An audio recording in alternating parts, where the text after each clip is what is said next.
Gledate gorenjska poročila na GIF TV. Lep pozdrav vsem skupaj. Danes smo se na pobudo Razvojne agencije Zgornje Gorenjske srečali na Jesenicah z župani Zgornje Gorenjske. Gostil nas je župan občine Jesenice in seveda smo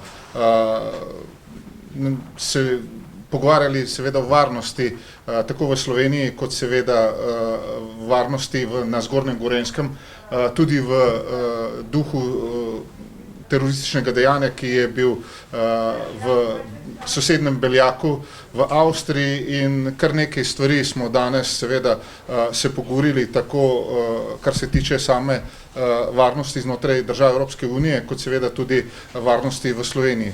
Ocenjujem, da je varnost v Sloveniji dobra in da je Slovenija varna država, to vedno znova poudarjam, tako je tudi varna Zgornja Gorenjska. Smo se pa dotaknili nekaterih konkretnih vprašanj znotraj posameznih občin, tudi kar se tiče samega prometa in prometnih tokov, same prihajajoče turistične sezone in ne nazadnje tudi velikih prireditev, ki se organizirajo na Zgornjem Gorenjskem. Moram povedati, da so bili župani izredno konstruktivni v sami razpravi in predvsem sem bil zelo presenečen, da so pohvalili delo slovenske policije na tem območju v njihovih občinah, tudi sodelovanje z samo policijo in ne nazadnje tega sem kot minister za notranje zadeve zelo vesel. Smo se pa seveda tudi dogovorili, da bomo kar nekaj skupnih projektov, ki jih imamo za varnost ukrepili, torej pred prihajajočo turistično sezono v tem delu Slovenije, torej na Zgornjem Gorenjskem,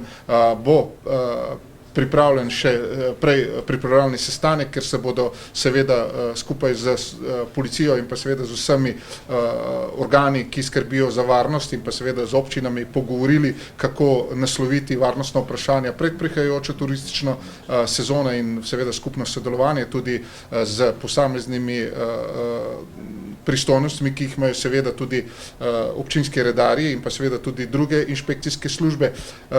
Naslovili smo tudi vprašanje delovanja v samem Triglavskem narodnem parku, kar nekaj izzivov je v tem delu in pa seveda tudi kar se tiče samega kriminala, čeprav tukaj ne ocenjujemo, da gre za, bom rekel, neko povečanje kriminala, ampak govorimo o tej turistični kriminaliteti, ki nastaja zaradi samega povečanja oseb, posebej tujcev na tem območju. Na koncu naj povem, da sem izredno zadovoljen za današnjo razpravo. Ne nazadnje, to je tudi politika Ministrstva za notranje zadeve, ki jo vodimo do lokalnih skupnosti in seveda smo pogosto v občinah. Danes so tako županja, podžupanja in kot ostali župani seveda poudarili to naše skupno sodelovanje in seveda varnost v teh spremenjenih varnostnih okoliščinah, v tej spremenjeni realnosti, ki se v tem trenutku dogaja tako na celem svetu, kot seveda v sami Evropski uniji, je seveda naša povezanost in pa zavezanost k tako varnostnim standardem, kot tudi našem skupnem komuniciranju, obveščanju in pa predvsem sodelovanju na področju varnosti še toliko bolj pomembna in zato smo tudi danes kar en velik del razprave namenili temu vprašanju. Hvala lepa. Lahko samo kakšno vprašanje še. Katere so glavni varnostni, se pravi, izzivi tega območja? Ja, glavni varnostni izziv tega območja je predvsem promet. Promet je nekaj, ker pravzaprav poteka na avtocesti. Vemo, da se od sredine avgusta pred karavanškim predorom zgosti promet tudi zaradi notranje kontrole, ki jo izvajajo avstrijski varnostni organi. Ne nazadnje cel promet stoji praktično od Radovljice do karavanškega predora, to je varnostni izziv, v vozilih so tudi majhni otroci in ne nazadnje to ni prijetno, zato se tudi z Republiko Avstrijo, z notranjim ministrstvom in pa seveda sam kot ministrom večkrat pogovarjamo, da takrat varnostni organi to pospešijo. Ne nazadnje smo se tudi dotaknili tudi odseka Lesce-Bled. Vemo, da dokler ne bo blejska obvoznica izgrajena, da bodo da tam zastoji bodo potekali in na te zastoje že vnaprej opozarjamo. In nenazadnje Vršiška cesta. Vršiška cesta je tista, ki je poleti še posebej obremenjena tudi z tem, da je Vršič izhodišče za ture v gore in seveda pretočnost prometa se tukaj tudi na nek način zastane, obstane in seveda to vse tisto, kar je seveda pomembno. Druga zadeva je bila sama varovanje narave in pa kazniva dejanja znotraj naravnega okolja, tukaj okoljska kriminaliteta, tudi tukaj smo nekaj namenili besed, kajti tukaj je izredno pomemben tudi Triglavski narodni park, edini park, ki ga imamo v Sloveniji kot nacionalni park na tem območju in tukaj si še posebej želimo skupaj z župani ukrepiti sodelovanje z Triglavskim narodnim parkom ravno v luči tega, da tisto, kar je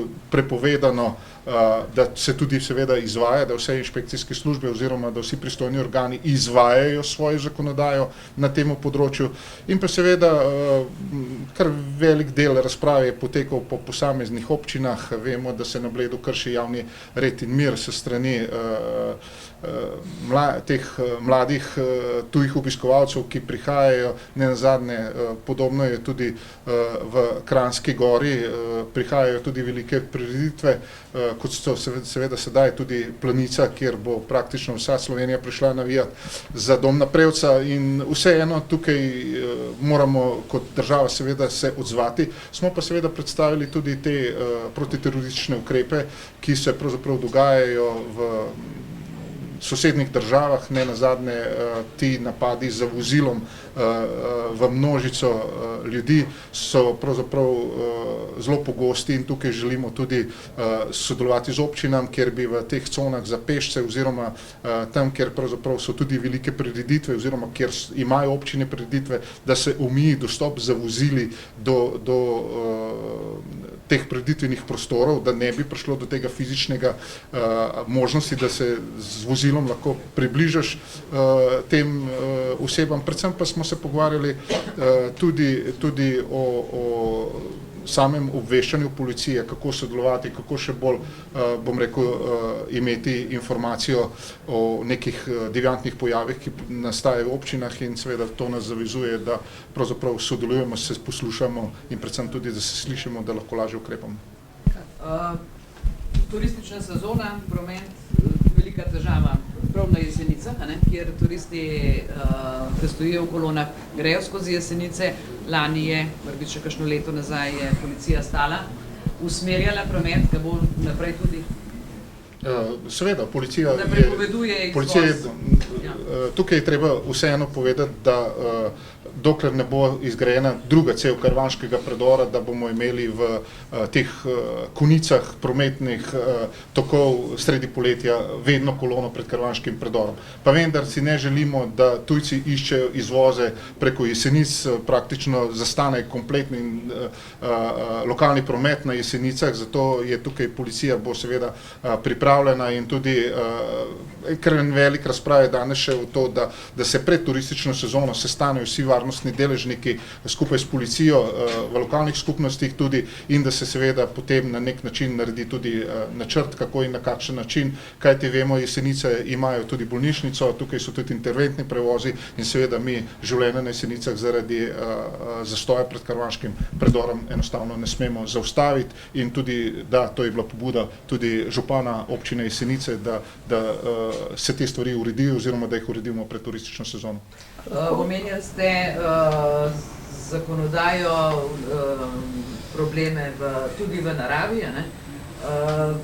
Nedavno smo govorili o spremembah zakona o javnem redu in miru, s katerimi imajo na Gorenjskem precej, mislim, s kršitvami ali pa z tem precej težav, ampak sprememba zakonodaje prinaša precej sile slabe rešitve. Slabše kot, ne vem, vsaj pri kaznovanju. To ne drži. Mi smo župane zelo jasno poslušali v tej razpravi, kar se tiče zakona o javnem redu in miru. Ta razprava še vedno poteka, tudi danes smo kar nekaj zadev naslovili in ne nazadnje lahko tudi povem, da vprašanje divjega kampiranja urejamo na način, da tako kot so pravzaprav same občine želele, da se ga ne zapiše v sam zakon, ampak da občine same z odlokom poskrbijo za nezakonito kampiranje na črno in mnogo takih zadev, ki so jih posamezne občine oziroma občine predlagale tudi preko združenj, smo seveda upoštevali in zelo pomembno je skozi zakon o javnem redu in miru, tudi skozi kateri drugi zakon, ki ga imamo v tem trenutku še v razpravi, dajemo občinskim redarjem dodatno pooblastila za to, da bodo pravzaprav izvajali lahko svoje naloge, tako kot policija tudi oni, kajti govorimo o enakih varnostnih deležnikih, ki skrbijo v lokalni skupnosti za varnost in red. A ste se kaj pogovarjali tudi o premestitvi policijske postaje na Jesenicah? Da, to je eden od perečih problemov. Vemo, da je včasih policijska postaja bila v centru Jesenic, danes je na platoju Karavanke, vendar v tem trenutku policijska postaja Jesenice ni v prioriteti slovenske policije po novogradnji, kar žal ni najboljša novica za župana Jesenic, pa tudi za jeseniške policiste, ki so na policijski postaji Jesenice, ki deluje na platoju, pa vendar moram povedati, da danes je policija mobilna, da se pravzaprav deluje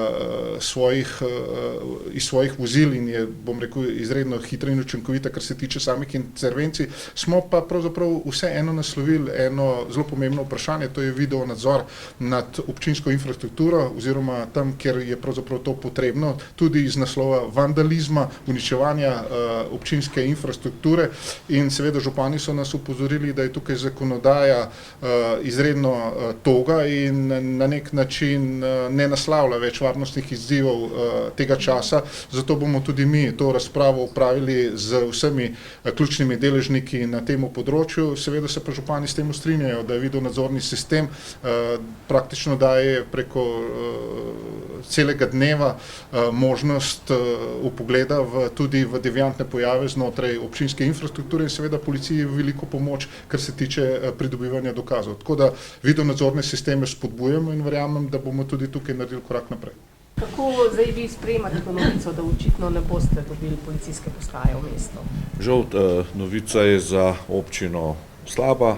Mi si želimo in bomo še naprej delovali oziroma opozarjali, da Jesenice potrebujejo policijsko postajo med ljudi, v mestu, tako da bomo naprej vse napore usmerjali v to, da bomo nekoč, ko bo v načrtu, to postajo preselili v mesto. To ste že večkrat upozorili, v bistvu iz kakšnih razlogov ste upozarjali, do česa prihaja zdaj, ko policisti niso v centru mesta? Lokalna skupnost pač opozarja, da so policisti preveč oddaljeni in da jih potrebujemo med ljudmi, ki bi seveda bili bolj vidni, bolj vključeni v lokalno skupnost in s tem bi poskušali poskrbeti za boljšo oziroma za večjo varnost občanov in občank. Kakšnih podatkov o povečani kriminaliteti v tem obdobju, odkar je policija umaknjena, nimate? Teh podatkov pa nimamo žal.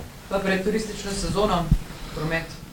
Promet, to je rak rana, večkrat opozarjamo, vsako leto skoraj opozarjamo, ta promet, ki se vije skozi Jesenice, pločevina, ki duši mesto, prebivalce in pa tako, kot je že minister izpostavil, skrb dostopnosti do reševalnih vozil, do bolnišnice, do zdravstvenih ustanov in pa do vsega, kar prebivalci občine pač potrebujejo, tako da na tem mestu bi se zahvalil za sodelovanje in pa za vse, kar naredi naš medobčinski inšpektorat pri usmerjanju oziroma pri preprečevanju teh pač kolon, ki so pa po letnem času res nepregledne. No, kolone se bodo zgodile že čez mesec, ne? Že po veliki noči, ko se bodo ljudje vračali, ne?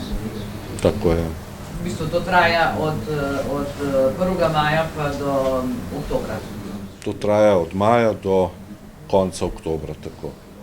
No in S kakšnimi ukrepi lahko občina karkoli naredi na tem? Pač probali bomo zapirati, tako kot do zdaj, izvoz za turiste in omogočali izvoz iz Lipc oziroma na Lipce samo lokalnemu prebivalstvu. Tako da to je edini ukrep, ki smo ga imeli. Potem je zapiranje preko map, Google Maps, aplikacije, cest, tistim, ki vtipkajo oziroma ko jih navigacija usmerja preko Jesenic oziroma teh, bom rekel, zalednih cest. Na kakšen način ste se lotili pravzaprav tega? Nekaj omenjate, ne? To smo se lotili lansko leto, je bil primer dobre prakse, tako sodelovanje s policijo in mislim, da smo kar v veliki meri te konice tudi obvladovali v lanskem letu. Pa mislite, da bo kaj boljš, ko bo zgrajen karavanški predor, ali je to zaradi mejne kontrole? Zdaj težko to je napovedovati. Kot veste, gre v rekonstrukcijo tudi stara tunelska cev, tako da bomo očitno temu problemu deležni še naslednjih kar nekaj let, dokler se druga cev ne vzpostavi oziroma dokler se ne vzpostavi dvosmerni promet po ceveh karavanških tunelov. Danes ste gostitelj koordinacije županov Zgornje Gorenjske in gostili ste tudi ministra za notranje zadeve Boštjana Poklukarja in se pogovarjali o prometni varnosti v občini Jesenice, ne samo na Jesenicah, temveč na celotni Gorenjski. Tako je, kar nekaj tem smo danes izpostavili, opozorili ministra na dogodke, ki se dogajajo v lokalni skupnosti. Vseh 7 županov v Zgornje Gorenjske je tudi soglašalo z problematiko zagotavljanja reda v času poletne sezone. Predvsem smo v mislih imeli promet, ki se vije, nepregledna množica proti karavanškemu tunelu. Tukaj so najbolj prizadete Jesenice, ko turisti obirajo pot skozi Jesenice in s tem dušijo lokalni promet. Potem druga zadeva pa je bilo nepravilno oziroma prepovedano kampiranje za turiste v vseh občinah. Veste, da smo turistične občine, turistične destinacije, Jesenice pa so v tem primežu med obema, bom rekel, turistična velesilama na Gorenjskem, tako da se s takimi problemi tudi srečujemo na Jesenicah, predvsem na področju Blejske Dobrave, kjer je vstopna oziroma izstopna točka za Vintgar. No, v lanskem letu ste nekako zaprli promet skozi Jesenice za tujce. Je bila to dobra praksa, ocenjujete? To je bila dobra praksa sodelovanja med policijo in pa lokalnim redarstvom, ko smo v teh špicah, prometnih špicah, zapirali promet za turiste in dovolili vstop v mesto samo lokalnemu prebivalstvu in mislim, da je bilo sodelovanje zgledno in kar nekaj vikendov je bilo za Jeseničane bolj znosno, ko v bistvu se Jesenice niso dušile v pločevini. Kako rešujete vandalizem pri vas v jeseniški občini? Tukaj je tudi minister izpostavil problematiko vandalizma in pa videonadzora, tako da se v prihodnosti pričakuje več pooblastil redarstvu, mestnemu redarstvu in pa vpeljavo videonadzora, ki bo znatno pripomogel pri teh deviacijah oziroma problematiki.